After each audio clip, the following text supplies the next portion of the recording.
How are you, Jennifer? And we have a really amazing guest today. Hey, good morning. How are you doing, Neil? It's good to see you. Yeah, we have Kevin Grogan. He is retired Savannah PD homicide cop. I think you guys are going to enjoy hearing what he's got to say. He has written three books, but his most recent one just released this week, available on Amazon. It is No Greater Honor or Bigger Failure. So I started reading on it here this week and just trying to get into the book, and it captivates you right from the get-go. I like the way he chose to open it. I really do. The preface, and yeah, this is a hard-hitting story, and this is true crime memoir. This is Oh, right wow. off the streets of Savannah. All So, right. I'm excited to learn good about morning. this. Good morning, Kevin. Good morning. Thanks for having me on. Let's see. Give me just a little bit of background about you, just beyond what I just said. Yeah, well, first of all, I wish I had been able to retire. I didn't make it that far. I got in some trouble towards the end of my career, uh, which is what I documented. It's actually what got me started Yeah. writing. I was in a kind of a dark hole, and what began as a basically just jotting stuff down turned into really one of the most cathartic things I've ever done in my life. Uh, you know, I started with the first book that was basically chaptering policing, politics, that kind of stuff in Savannah, Georgia, and then it led into a bunch of other things. So here we are at the third one. My first two books, like I said, it was very cathartic. I got a lot off my chest. This third one was anything but. The first two are fun cop stories. This one is, I don't even think it's true crime. It's just reality. It's basically about a law enforcement career and the luggage that comes with it and navigating how to survive once you're done. Well, what I picked up just and I'm about one third in is you've got that strong sense of duty. You've got that commitment that most first responders, cops have. You're committed and you want to seek that justice. You're trying to get that for families that have lost, and they need that. They need something because we both know closure is not it's a word. It doesn't come. You just want to give them a chance at justice, and so it's very evident right from the get-go, even the way you dedicated your book. And then I picked up on something that your retired deputy chief McMahon had to say, and he said you're about to read something important. And as I got to reading and scrolling through and all, he hit the nail on the head. You tell it with power. So I get what you're saying. Not so much true crime, it is reality. And it's what you were dealing with in Savannah. It's what a lot of officers, well, most officers are dealing with across the country, particularly in medium to large cities. The violence, the trying to get things done, and of course that politics stuff wraps up into it. And I do know Savannah went through a few things as well with hierarchy over the years. Yeah, but I think Yeah, it goes across all the boundaries. Anytime yeah, you involve politics and policing, you got a yeah. problem. City It's hall tough. shouldn't run police departments. Police chief should. And it's been such a big thing in the thing is, it's been such a big thing in the media that's made it, and a lot of the focus is on the things that go wrong, but we ignore the millions and millions of positive police encounters that you know occur daily.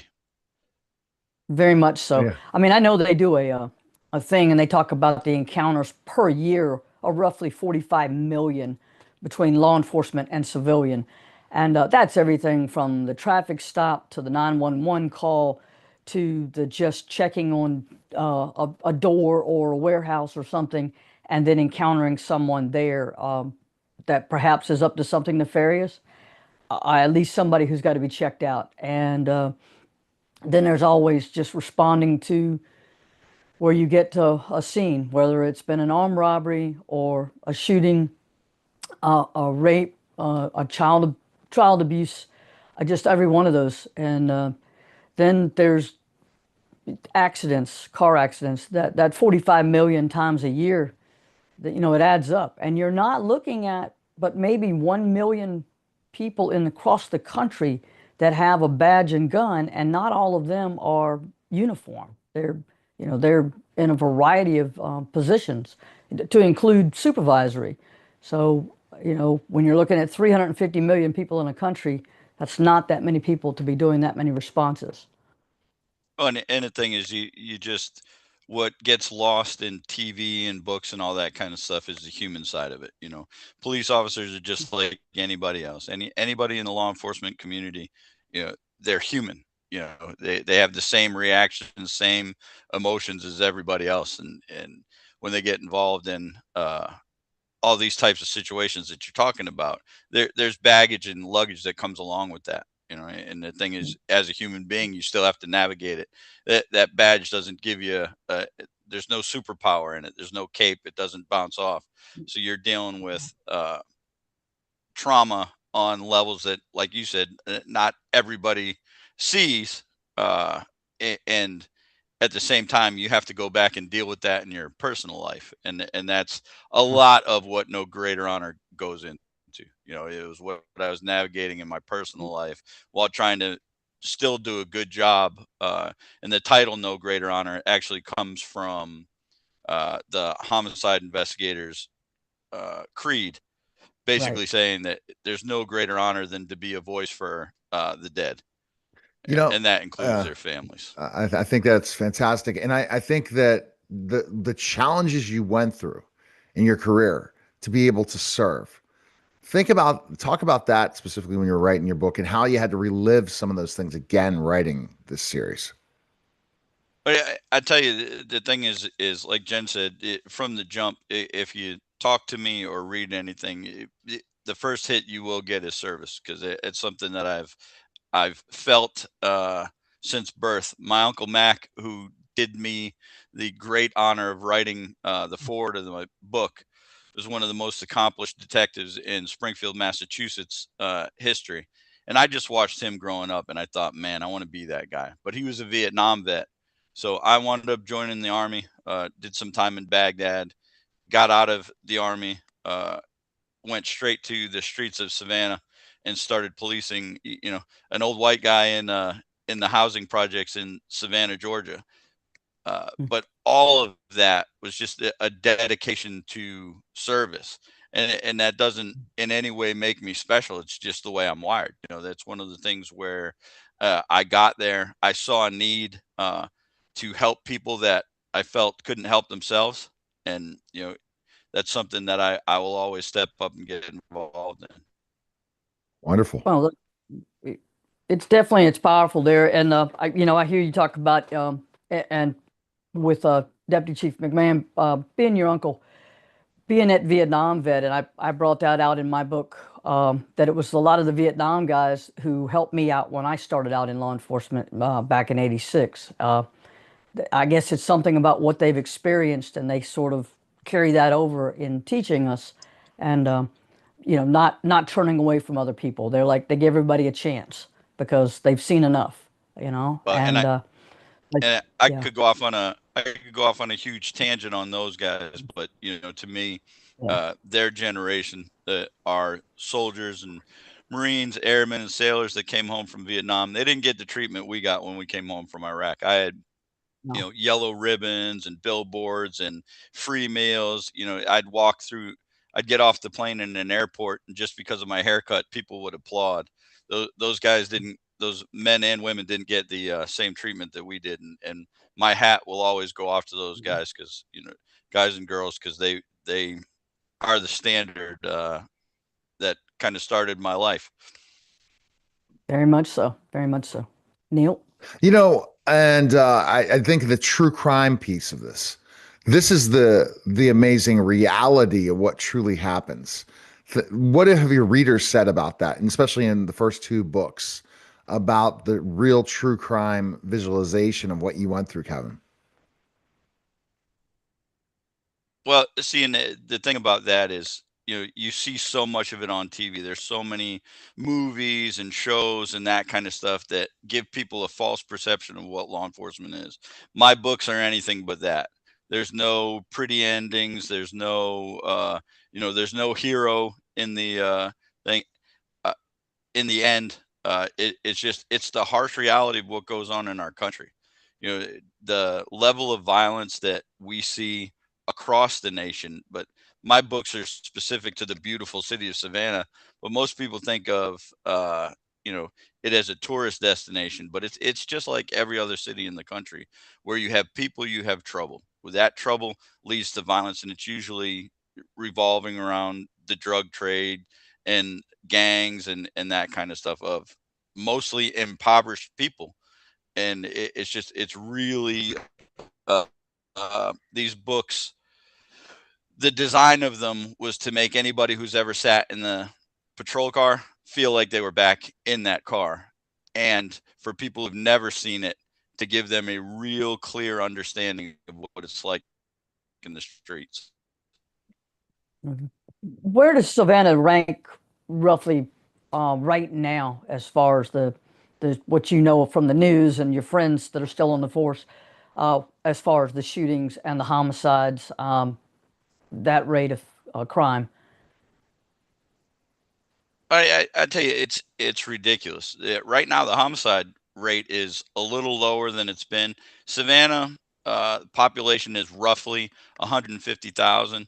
We usually have between 30 and 40 homicides a year. That's been down a little bit, and I've been on several shows and attributed that to the trauma center at Memorial Health.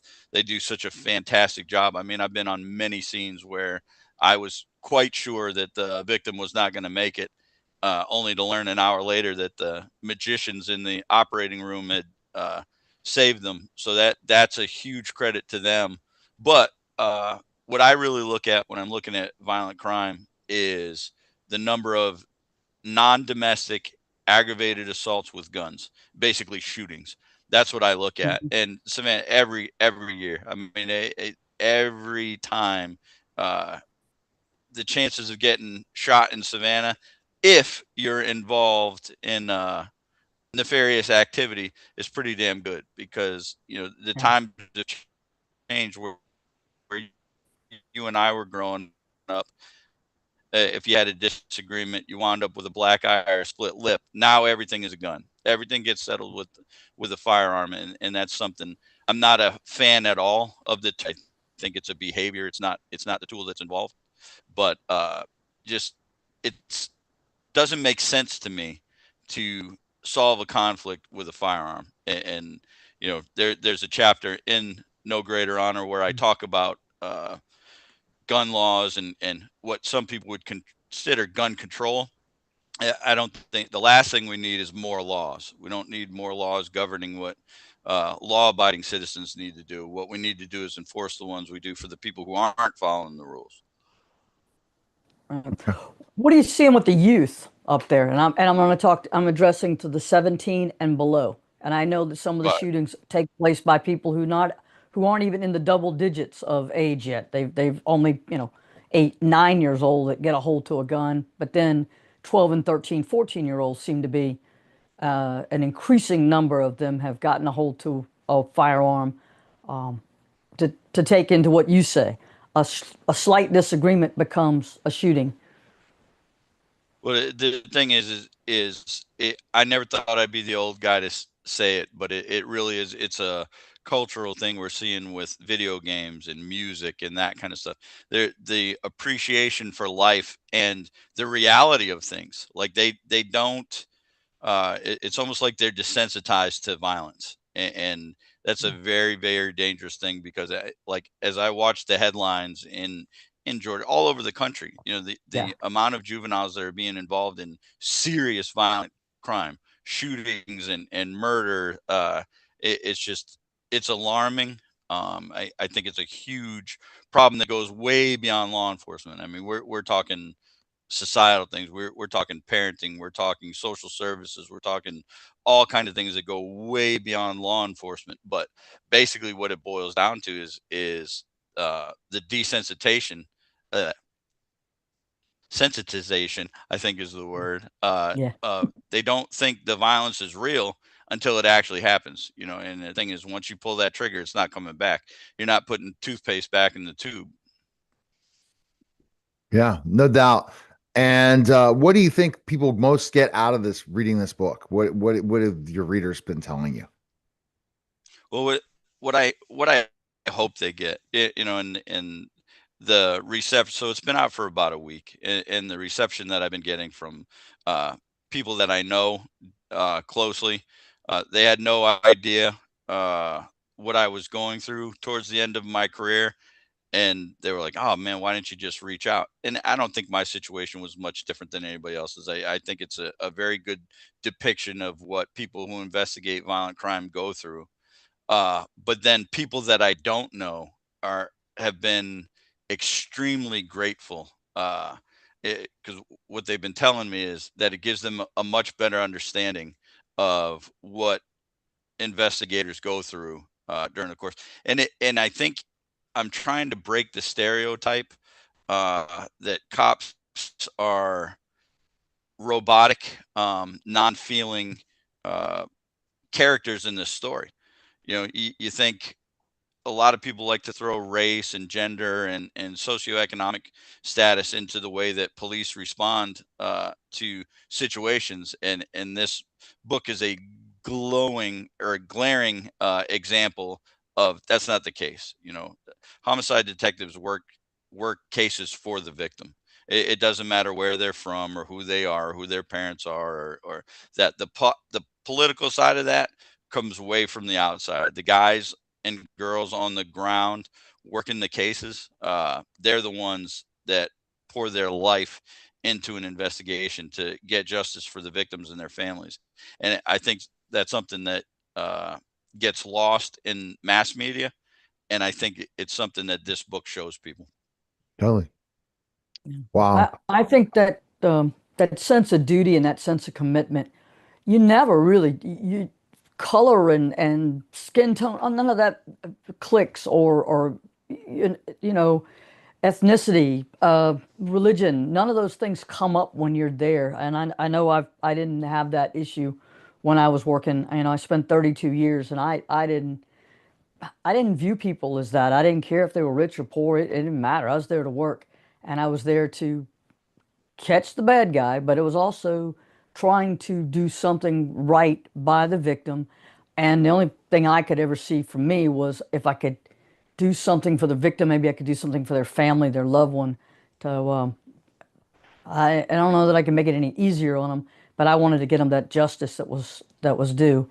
And I think from what I'm seeing so far in this book with you, Kevin, is definitely you had that, and it's pulling at you, and of course it's pulling at you when you're at home, when you're supposed to be with your friends, when you're supposed to be away from the job. It's still pulling at you really, really hard. And of course, that the PTSD stuff that we talk about nowadays wasn't really talked about in the law enforcement community even 5 years ago, but definitely not 10 years ago or 20 years ago at all. No, You know, it was when just, I was going through all this stuff, I never thought of it, and it's you bring up a good point there. So 10 years ago, if you had talked to Kevin Grogan about post traumatic stress or anything like that, I would have laughed at you. I'd have been like, toughen up. You know, I would have been your stereotypical reaction to any of those types of things. But you know, they say PTSD or anything like that, if you leave it untreated for about 10 years, you're going to see some physiological responses to that. And I got home from Baghdad in 2004, and it was 2014 where it really jumped up and bit me as good as it bites anybody. So I've seen it. And since then, since 2014, you know, not only me, but you know, some of the big hitters in the law enforcement community like Lou Velozzi and Jay Dobbins and Steve Murphy, and guys like that. We spend a lot of time on podcasts trying to break that stigma, to get out to aspiring law enforcement or younger law enforcement, or guys who have been and seen so much trauma throughout their career, and let them know, hey, it's okay to not be okay, and you got to go do something about that. There's a lot of suggestions about how to navigate getting counseling while you're still in service. There's a lot of organizations out there like Behind the Badge that try to help law enforcement professionals deal with trauma while they're still working, so it doesn't catch them. Like, if anything that my books do, or anything I can do, the goal is to help people that have been through things not make the same mistakes that I made. Yeah. I want my books and story to be a cautionary tale to help them, to help prevent what happened to me, which I did to myself, not happen to them. 100%. And that's the key thing, Kevin, is absolutely to help those law enforcement. What are you seeing with younger law enforcement these days, Kevin, from your research and looking at specific things and how they're being prepared for the challenges that meet them every day? Well, I got to tell you, the job has not changed, but the way it's being gone about out there has. The public's reaction to the police, they get a lot more blowback. I'm so glad things like cell phone cameras and YouTube and that kind of stuff didn't exist when I was out there, because I would have been the poster child. There'd have been some great videos of me, not because I did anything wrong or unethical, but the thing is, all these segmented videos and the armchair quarterbacks that go on, the amount of scrutiny that police officers go under, I don't think it's any different. You're always under that scrutiny, but now with cameras and the easy access for everybody to get whatever their complaint is out to the masses as fast. I mean, I can't imagine working under those conditions. So the amount of pressure that law enforcement goes through nowadays compared to when I was there, it's difficult to watch, because, like we said at the beginning of the show, is what you don't see on in mass media is those millions and millions of encounters that do go perfectly. And I've always thought of police work as a service. It's a service to the community. But what you catch now is those glimpses of just, I mean, look at the stuff in Minnesota. You look at Yeah. all the things that have happened basically since Ferguson, Missouri. There's so much emphasis on it, and you're talking about fractions of seconds and fractions of very small examples. But as soon as you catch one, it's the old one bad apple spoils the bunch. Right. As soon as you catch one person doing the wrong thing, it becomes a huge thing, and then law enforcement as a whole takes the brunt of it. And you don't see that in medical. So let's say there's so many doctors that are practicing right now that are not very good. Some, I mean, a good, like 10, 20%. Same thing in any profession. There are 10, 20% that need to go, but we don't have enough to have in that profession. And especially when you're looking at certifications, you're looking at all these different things. It's not easy. And the education to be a law enforcement, to be a police officer, to be even a higher level after that. Facts. So basically, you're putting under a microscope one or two mistakes versus millions of decisions that law enforcement make every day. That is right. That's the problem. But Uh-huh. and you hit it on the head. I use that example in my second book, Ruffian, and that's exactly it. You're looking at all the statistics of medical malpractice, the amount of people that die in medical malpractice, as opposed to that are actually shot and killed by police officers. It's exponentially higher. But we're not calling for defunding the doctors. Yeah. Nobody's saying anything about that. But again, that's a Hollywood effect. Cops and Robbers is always going to sell. It's always going to be what people put on the news. It's always what we're going to make movies about, because it's so glamorous. It's so, anybody who's had any contact with the criminal justice system on either side of it, pro or con, cops or criminals, whatever side of it you're on, there's a whole bunch of emphasis put on it. Everybody's so interested in it, and that's why it's important to me when I write and do any of these things, is to tell you exactly what it really is. I take the glamour out of, people are like, man, you take the glamour out of Homicide. Well, I absolutely do, because the thing is, it really is It's not not that glamorous. glamorous. Yeah, one of the things about Homicide is, no matter what you do, I could go work the best case, and I solve murders. And that's great. I put murderers in jail. But you know what? At the end of the day, their victim's still dead. Their family has still lost somebody. The family of the suspect has lost their loved one, because he's going to prison for the rest of his life. So there's nothing good that comes out of it. I mean, there's a huge satisfaction of being able to solve it, and that's a great feeling. But in the end, to me, there's no win. No, there definitely is no win. I think that you're so right. And to see a dead body, I couldn't imagine that. To end up killing somebody at one point in time, I couldn't imagine that. And people just don't understand. And you have seconds to react. And we don't. And right now, a lot of people are trained to not obey law enforcement, which means chaos, which means anarchy. Without having law enforcement, there are no laws and chaos, and the criminals are in charge. I'm going to say something, that a lot of people don't want to hear, but I've written it in the books, but it's one thing that people really need to understand, that you just touched on, is violence will always be the gold standard. Okay, you can have all the education in the world, you can have all the money you want in the world, you can have it's if somebody truly wants to take that from you, they're going to come and they're going to take it from you. So the thing is, there's so many proponents of, well, everybody should have a gun, or everybody should be a trained martial artist, or everything like that. Not everybody's wired that way. There are the people. That's why you need the sheepdogs. That's why you need law enforcement. You need that line between the good guys and the bad guys to make sure that everybody's safe.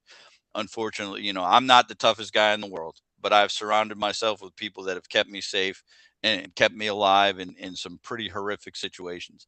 We're always going to need that. Society is always going to need that. Going back as far as you can in human history, there's always going to be one guy who's going to step up and protect the pack, and you need those people. You can't buck against it, because the thing is, if the American public knew how truly unsafe they were at any given time, everybody would stay inside and lock their doors. No doubt. Well, some great information. Jennifer, any other questions for Kevin? Kevin, I know you're on Amazon. Is the book anywhere else? Can we get it through author site? Not yet. I tell you, so I launched it last Saturday, and April 18th is the official launch. So I'm waiting for my bulk order. April 18th, 9 Line Apparel on River Street. I'll be there signing books, and then it'll be it's actually, come to think of it, through a distributor. You can go to any place that sells books and order it. So, all right. But I encourage everybody, give me that date again on River Street at 9 Line, because 9 Line is great. So I put them last week. So 9 Line on River Street in Savannah. What day? April 18th. What's your time? April 18th. I'll be there from 11 to 3. I'm going to try my best to be sitting in Savannah getting my book signed. All right. It's just such a great spot. 9 Line's such a great story. They support veterans. Tyler Merritt and his brother Danny started the company, and they're both soldiers. They got out and they started a company here in Savannah. So anything I can do to show them love, I always do, and I'm thankful that they've always supported me.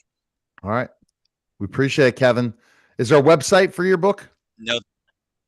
Okay. All right. Currently no. Okay. All right. That again, we can pick up Becoming Fire autographed copies at jenniferclarkeeskew.com, or you can pick it up on all finer bookstores, but we want you to go to jenniferclarkeeskew.com Appreciate it, guys.